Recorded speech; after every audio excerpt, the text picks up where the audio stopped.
Assalamualaikum warahmatullahi wabarakatuh. Halo semua teman-teman, tak terasa kita memasuki gerbang bulan kemerdekaan. Menyambut perayaan Hari Kemerdekaan RI yang ke-80, pemerintah terus menyalurkan bantuan sosial agar masyarakat bisa terbebas dari kemiskinan. Nah, oleh karena itu di bulan Agustus 2025, pemerintah Indonesia kembali menunjukkan komitmennya dalam mendukung kesejahteraan masyarakat melalui penyaluran 6 jenis bantuan sosial atau bansos yang akan mulai dicairkan pada 1 Agustus 2025. Program ini dirancang untuk meringankan beban ekonomi keluarga kurang mampu, meningkatkan akses terhadap kebutuhan dasar, serta mendukung pengentasan kemiskinan.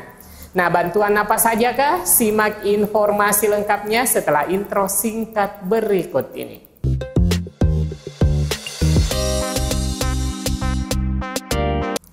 Berikut 6 bantuan sosial yang digulirkan pemerintah di bulan Agustus. Yang pertama, BLT Dana Desa. Pemerintah Indonesia melalui Kementerian Desa, Pembangunan Daerah Tertinggal dan Transmigrasi, Kemendes PDTT, melanjutkan penyaluran bantuan langsung tunai BLT Dana Desa pada bulan Agustus 2025. Program ini bertujuan untuk memberikan bantuan ekonomi kepada keluarga miskin dan rentan di wilayah pedesaan, khususnya yang belum tercakup dalam program bantuan sosial lainnya, guna mengurangi dampak kemiskinan dan meningkatkan daya beli masyarakat.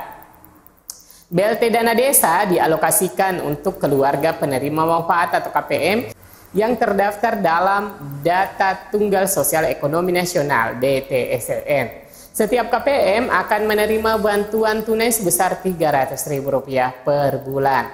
Periode salur menyesuaikan dari kebijakan pemerintah desa. Nah, bagi desa yang menyalurkan periode 2 bulan sekaligus, Juli-Agustus 2025 dengan total Rp600.000 per KPM. Dana ini bersumber dari alokasi dana desa yang dikelola oleh pemerintah desa dengan ketentuan bahwa minimal 40% dari dana desa dialokasikan untuk BLT guna memastikan bantuan tepat sasaran.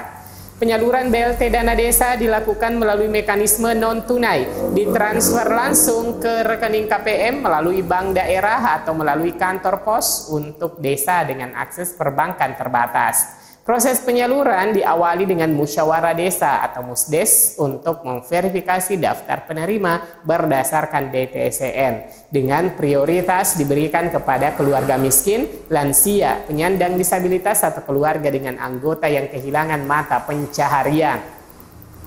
Pendamping desa turut mengawasi proses ini untuk memastikan transparansi dan akuntabilitas. Masuki bulan Agustus, periode salur PKH adalah penyaluran triwulan ketiga meliputi periode salur Juli-September. Sembari mempersiapkan penyaluran PKH tahap ketiga di bulan Agustus, Kementerian Sosial melanjutkan penyaluran PKH bagi KPM peralihan pos untuk tahap kedua. Alasan keterlambatan penyaluran bantuan sosial PKH tahap 2 yang mundur hingga Agustus dikarenakan proses pembuatan buku rekening kolektif oleh Bank Himbara memakan waktu yang cukup lama. Karena selain proses administrasi pembukaan rekening, kemudian dilanjutkan dengan distribusi kartu KKS yang digunakan untuk pencairan. Diharapkan dengan penyaluran melalui KKS akan memudahkan KPM mencairkan sewaktu-waktu tanpa harus menunggu jadwal seperti penyaluran di PT Pos. Nah, kendati bantuan susulan PKH dicairkan di bulan Agustus, namun tidak berarti bantuan PKH tahap 3 meleset dari jadwal. Dan tentunya diharapkan penyaluran akan terus berlanjut dengan menuntaskan penyaluran tahap kedua. Kemudian disusul penyaluran bantuan PKH tahap 3. Selanjutnya, bansos ketiga ada bantuan pangan non-tunai BPNT. Nah, bantuan BPNT adalah bantuan pangan yang diberikan secara non-tunai untuk memenuhi kebutuhan pangan pokok seperti beras, telur, dan sayuran. Setiap KPM akan menerima Rp200.000 per bulan yang dapat dicairkan setiap 3 bulan sekali, total Rp600.000 per pencairan. Pada Agustus 2025, BPNT dipastikan cair bagi KPM peralihan dari PT Pos Indonesia ke kartu KKS yang mengalami keterlambatan dikarenakan proses pembuatan rekening kolektif yang cukup memakan waktu. Dan diharapkan dengan penyaluran melalui kartu KKS, KPM BPNT akan menerima bantuannya sesuai dengan jadwal periode salur. Nah, kendati ada keterlambatan penyaluran tahap kedua bagi KPM peralihan dari PT Pos ke KKS, tidak berarti proses penyaluran tahap 3 belum dimulai.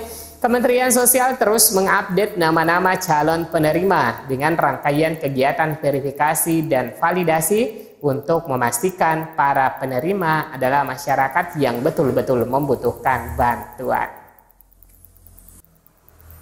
Dan perkiraan penyaluran tahap ketiga akan dimulai pada minggu ketiga bulan Agustus hingga bulan September 2025.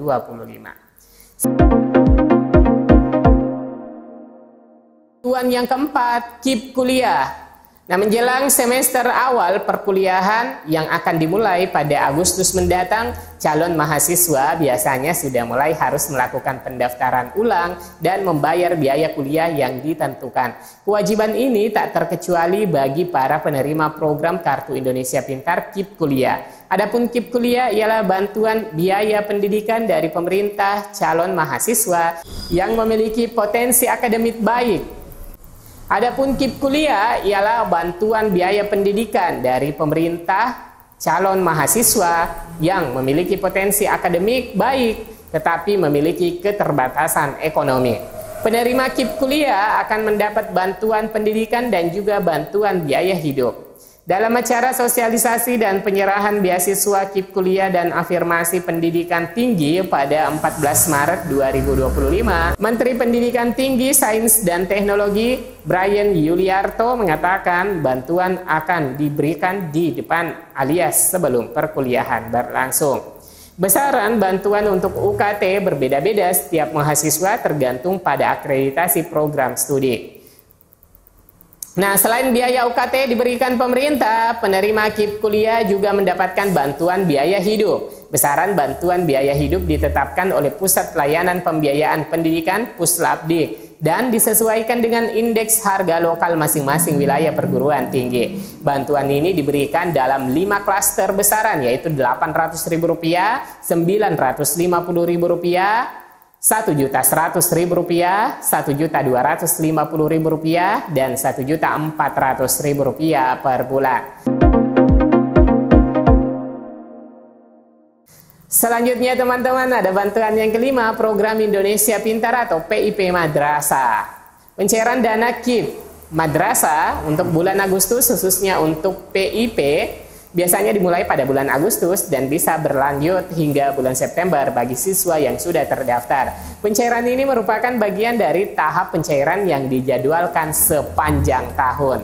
PIP memberikan bantuan pendidikan kepada siswa madrasah ibtidaiyah MI, madrasah sanawiyah MTS, dan madrasah aliyah MA. Besaran bantuan itu bervariasi mulai dari Rp450.000 per tahun untuk siswa MI hingga Rp1,8 juta per tahun untuk siswa madrasah aliyah. Penyaluran tahap kedua 2025 akan dimulai pada bulan Agustus melalui rekening simpanan pelajar atau simpel di Bank Mandiri dan BSI.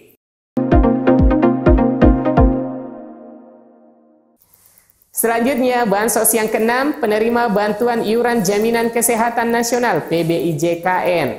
PBIJKN memberikan bantuan iuran BPJS Kesehatan sebesar Rp42.000 per bulan per KPM yang langsung dibayarkan ke fasilitas kesehatan. Program ini memastikan akses layanan kesehatan bagi keluarga miskin dan rentan, termasuk di puskesmas, klinik, dan rumah sakit. Berlaku seumur hidup bagi penerima yang terdaftar. Penyaluran bansos ini dilakukan secara bertahap dan transparan melalui verifikasi data ketat menggunakan data tunggal sosial ekonomi nasional DTSEN. Masyarakat dapat memeriksa status penerima melalui situs resmi cekbansos.kemensos.go.id dengan memasukkan NIK dan data pribadi. Bagi yang belum terdaftar, segera perbarui data di kantor desa atau kelurahan untuk bisa masuk ke DTSEN. Dengan bansos ini, pemerintah berharap dapat terus menekan angka kemiskinan dan juga meningkatkan kesejahteraan masyarakat Indonesia. Nah, teman-teman, itulah 6 bantuan sosial yang akan dicairkan pada bulan Agustus.